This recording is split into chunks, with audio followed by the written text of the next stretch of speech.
qu'ils se distinguent l'une de l'autre par leur signature. Il faut absolument que les types des arguments, il faut qu'ils soient distincts. C'est-à-dire, si je regarde ce groupe d'informations, il faut qu'ils soient différents en nombre et en genre, ou bien en nombre et en genre. On va dire et ou bien, et ou en genre. Donc, il faut que ces deux signatures, ces deux en-têtes, il faut qu'ils soient différents, qu'il y ait une différence en nombre de paramètres. Par exemple, on peut avoir les mêmes types, sauf que dans l'une, il y a un seul paramètre, dans l'autre, il y a deux. Sinon, en genre, en type, genre, ou les deux à la fois, en nombre et en genre. Donc, on va dire en nombre et ou en genre. Je vous donnerai un exemple. Par exemple, je pourrais bien faire une fonction qui calcule l'addition de deux entiers. Ça, c'est juste une déclaration, donc ça doit retourner un entier. Je l'écris donc comme ça, int, add, int, int. Je pourrais aussi définir une autre fonction qui fait l'addition, mais cette fois-ci de trois entiers. Int, int, int. Ici, donc, la différence, elle est en nombre, parce que j'ai les mêmes types, sauf que là, j'en ai trois, alors que là, j'ai que deux. Et donc, j'ai le droit de mettre le même nom. J'ai bien le droit. Alors maintenant, une différence en genre. Je pourrais bien mettre ici l'addition de nombres réels. Par exemple, float.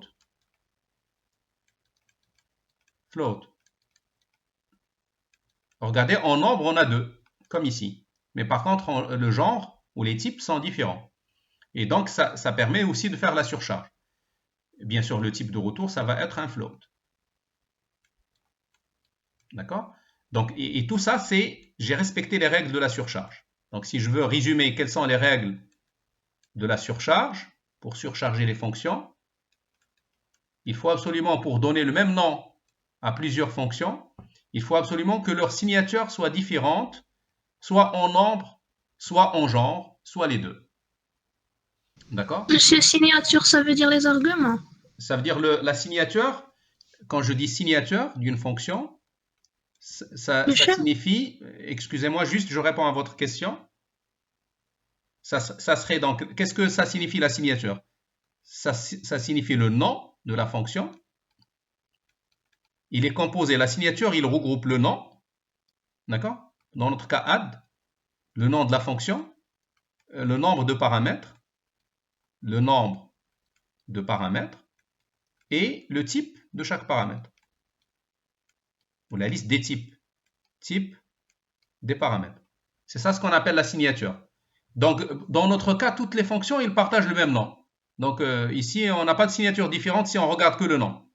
Mais en regardant le deuxième et le troisième, on voit clairement que les deux premières, par exemple, ils se distinguent au niveau du nombre de paramètres. Mais la troisième et les deux premières, ils se distinguent au niveau des genres et au niveau des nombres. Donc, pour surcharger de fonctions, il faut qu'ils aient des signatures différentes. Donc, s'ils ont le même nom, il faut absolument que les deux autres soient différents. C'est d'ailleurs ça ce qui va permettre au compilateur de résoudre un appel. Quand je fais un appel comme ça, add, et je mets 2, 3. Quelle serait la fonction qui va être appelée, à votre avis? Je vais les numéroter. Donc, j'ai la première, la deuxième et la troisième. Quelle est la fonction parmi ces trois-là qui va être appelée pour cet appel-là? Première. La première, c'est évident. Troisième. Pourquoi la troisième? Monsieur? Oui, allez-y. Pourquoi la troisième? Est-ce que 2 est un réel? Monsieur, la troisième. Oui? Oui, allez-y, vous avez la parole. Float. Monsieur, float, ça contient le tout. Le int et Oui, vous avez raison. Vous avez c'est raison. un float. Oui. Normalement, un int, il est convertible en un float. Mais هنا, non, هنا, on ne va pas faire cette conversion. Pourquoi on va faire implicitement la conversion? Alors qu'il y a bien une fonction avec int int. Lui, il raisonne comme ça d'abord. Regarde, il va aller chercher ce qu'il y a une fonction avec int int. Puisque 2 et 3, ils sont des types int. Si on la trouve, ça marche. On appelle cette fonction.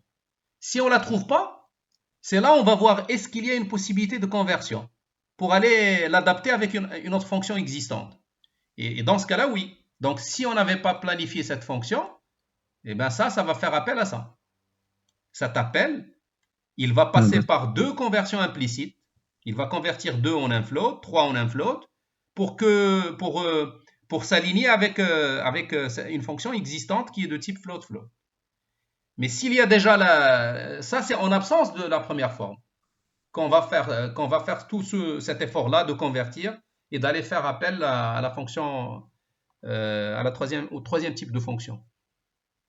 Vous voyez, donc on raisonne comme ça. D'accord. Donc là, il n'y a pas de doute, on appellera la première. Maintenant, si je fais add 2, 3,5, 3,5. Regardez, 2, ça c'est une virgule, 3,5. Quelle est la fonction qui va être appelée? Float. Comment?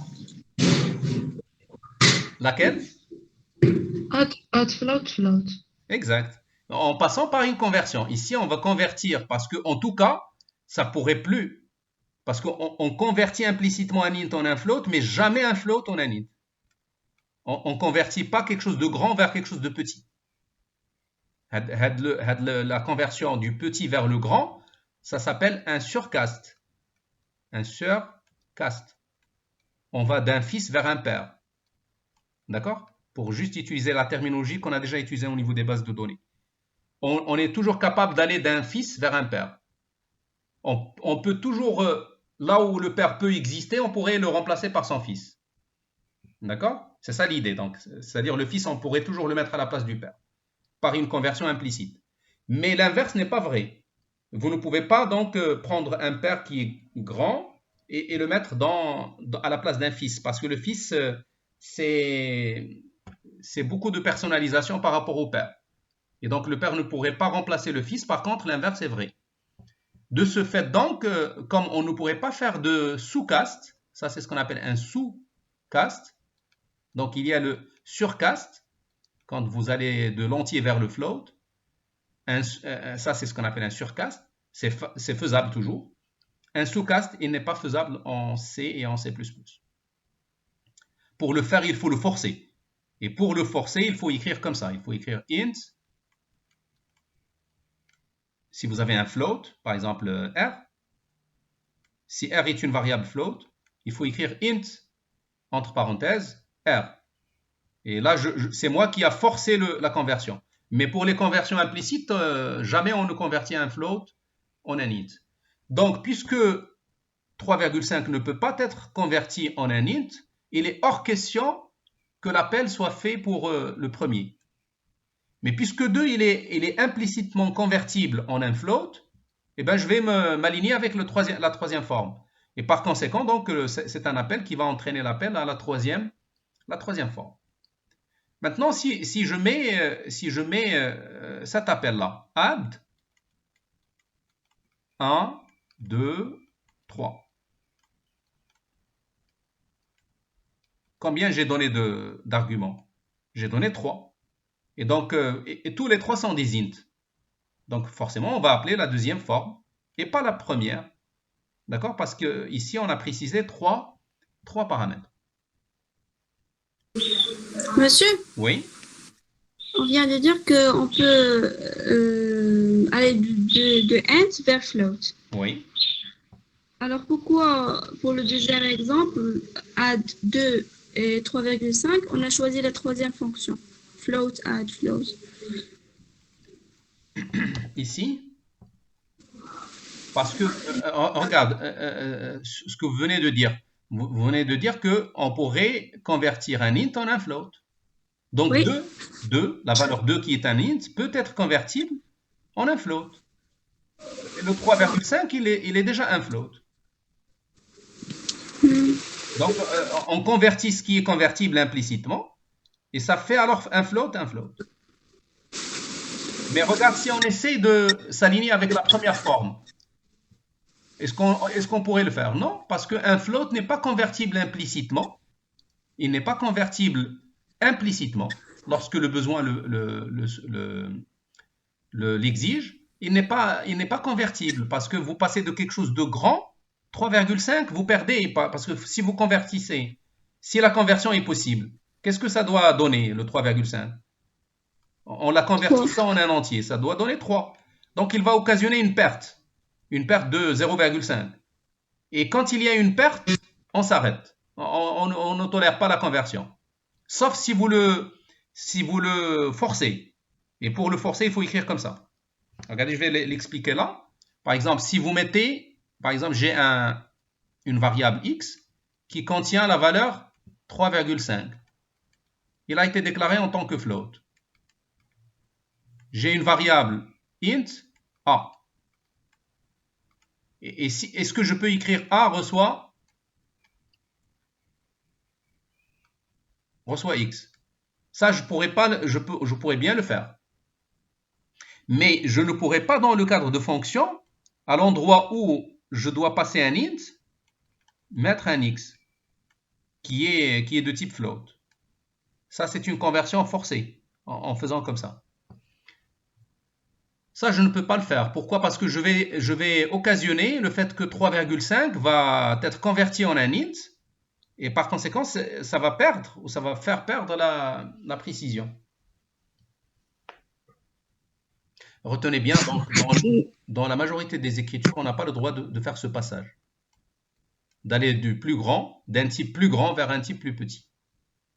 Mais naturellement, on pourrait faire l'autre sens. Parce que, comme on a toujours vu, Z il est bien inclus dans R. Mais on ne va pas dire que R est inclus dans Z. Donc, ça veut dire que ce passage-là, il est sans problème. Mais ce passage-là, non. Ça passe toujours avec une perte. Si vous voulez le faire, il faut le forcer en mettant int x. En faisant cette écriture, vous dites bien au compilateur, eh bien, moi j'assume ma responsabilité.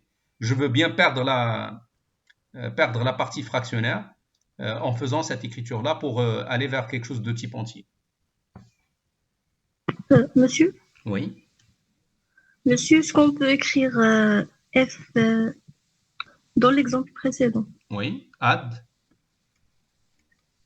D'accord. Non, f de int de a. Après avoir affecté la valeur de x à a. C'est quoi f? Float. Ah, d'accord. Float. Entre parenthèses? Non, monsieur, dans l'exemple précédent de l'affectation de x, de la valeur de x à a. Oui. Oui. Ici. f de int de a. Oui, monsieur, celle-là. Cette écriture. Non, la dernière expression. F de int de x. Comme ça? F, int de a. On met à la place de x a. Oui, c'est possible. Monsieur, même si... regardez, si vous avez une fonction avec un premier paramètre de type int, qui s'appelle x ou y, donc en tout cas ici le nom il est muet, peu importe le nom ici, d'accord? Et vous avez encore un autre paramètre, je ne sais pas lequel, par exemple toujours entier, y. Lorsque vous voulez appeler cette fonction, pour que la surcharge marche, parce que on l'appelle dans le cadre de la surcharge, il faut absolument lui donner un entier et un entier. Si vous lui donnez un réel, en l'absence d'une fonction de type réel, en l'absence, je dis bien, c'est-à-dire vous n'avez pas de fonction avec float. Dans ce cas-là, il y aurait la conversion.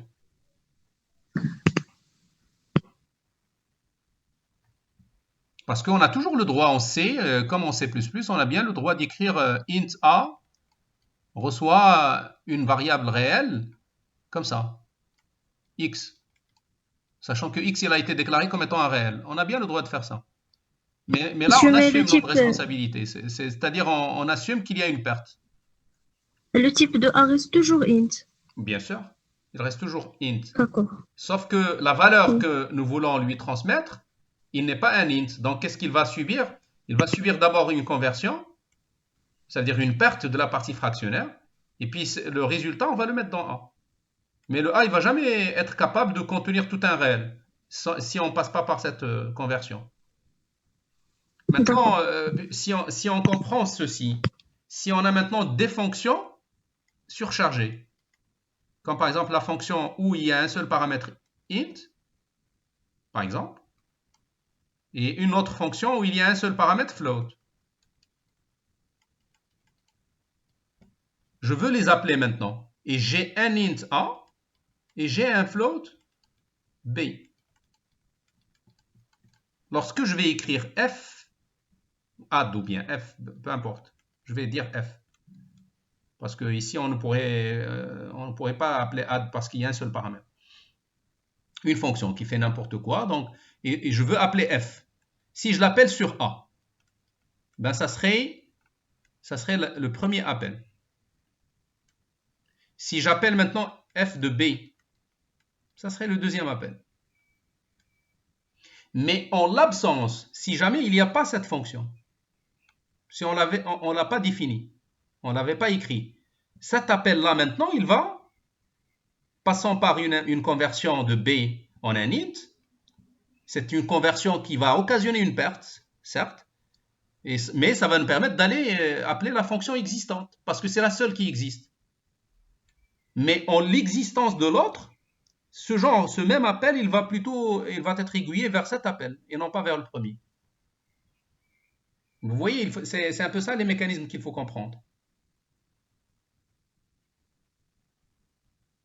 Alors aussi, en l'absence de celle-là, si cette fonction n'existe pas, et cet appel-là, il va donc plutôt faire appel à celui-là.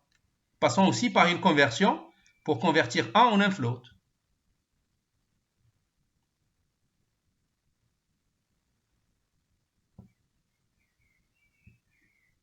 Je ne sais pas si j'ai réussi à vous faire passer le... Sinon, c'est comme les cas. Ah non, non.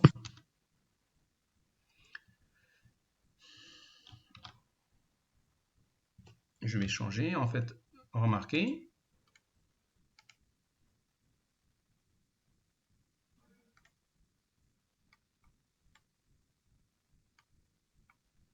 Alors, voici le premier cas. Vous avez une seule fonction avec un entier, x, avec une accolade ouvrante, une accolade fermante. Maintenant, vous avez ici deux variables. A égale 10, par exemple. Vous avez l'autre B égale 3,5. Alors, il est possible de faire f de A. Forcément, ça va appeler cette fonction. Comme il est possible aussi de faire f de B. Ça va faire appel à cette fonction. Pourquoi? Ben, tout simplement parce que on va convertir B en un entier et on va faire appel à la fonction. Donc, par exemple, ici, c'est comme si on a fait appel à la fonction par f de 3. Puisque B, c'est 3,5. En convertissant B en un int, ça va faire 3. Donc, ici, on a fait appel avec f de 10. Ici, on a fait appel pour le deuxième appel, f de B. Comme B, il contient 3,5, cela signifie f de 3. Et les deux sont faisables. Maintenant, deuxième scénario. Si vous avez deux fonctions cette fois-ci, vous n'avez pas une seule. Vous avez une avec int et vous avez une autre fonction qui a pris le même nom. Donc, c'est une surcharge. Donc, dès que vous avez deux fonctions qui portent le même nom, dites-vous bien que là, on a surchargé la fonction. Et pour surcharger, il faut distinguer les paramètres en nombre et ou en genre. Ici, on a distingué pas en nombre, on a distingué en genre, en type. Maintenant,